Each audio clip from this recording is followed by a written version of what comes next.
J'ai eu la chance de participer pratiquement au premier tournoi Espoir de Toulon dans les années 75. On avait perdu en finale contre l'Argentine 1-0 sur un penalty, donc ça reste un très bon souvenir. Et depuis, j'ai eu la chance de venir plusieurs fois sur ce tournoi en tant que recruteur. Donc c'est vrai que c'est un intérêt pour un club professionnel parce qu'on a la chance en fin de saison de voir des nations qu'on ne connaît pas et des joueurs qu'on ne connaît pas. Donc c'est la possibilité de voir ces joueurs-là et des nations, un peu comme la Côte d'Ivoire ou le Cuba, etc. Donc permettent de voir beaucoup de joueurs et surtout aussi de suivre nos Français avec la sélection d'équipe de France. Donc voir ces joueurs français et quelquefois même des joueurs de nos clubs. Donc c'est très intéressant pour nous.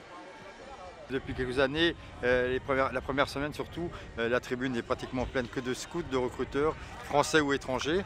On voit beaucoup d'Espagnols, beaucoup d'Italiens, d'Anglais et les Français bien sûr.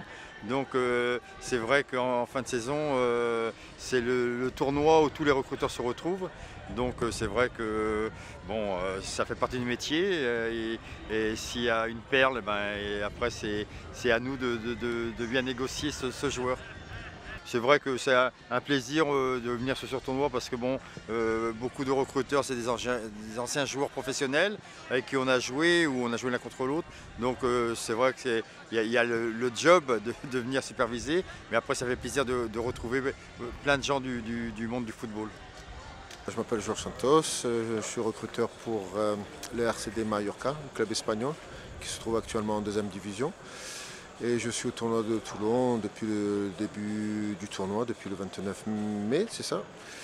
Et bon, le tournoi de Toulon, bon, il est très connu, ça fait au moins 40-50 ans. Et donc il y a toujours des joueurs à fort potentiel à suivre, et surtout pour l'avenir.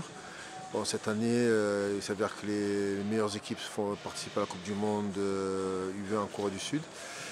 Et bon, ça nous permet de voir d'autres joueurs qui n'ont pas l'habitude d'être sélectionnés. Pour un club comme Majorque, c'est toujours intéressant, même si c'est un club de deuxième division. Ça fait 4 saisons qu'on se retrouve à ce niveau-là, mais il y a toujours des possibilités à repérer des jeunes joueurs qui peuvent éventuellement jouer pour le championnat espagnol.